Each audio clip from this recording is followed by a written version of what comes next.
I've lived here 16 years, and the house has been here for over 50 and it's never flooded. When I came down the road and the water was coming through this pipe down there that's huge, just gushing across the road, and I sat on the steps and watched it rise in the house. We were flooded in and we couldn't get out. Nobody could get in for like a day and a half more, and then finally people started being able to get in.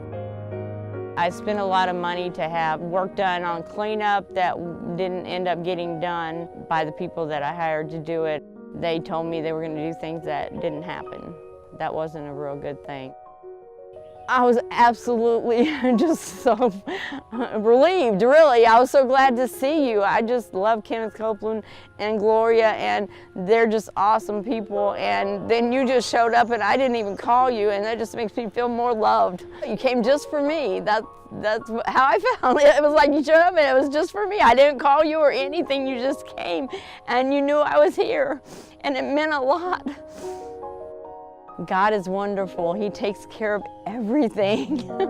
No matter what, just have faith.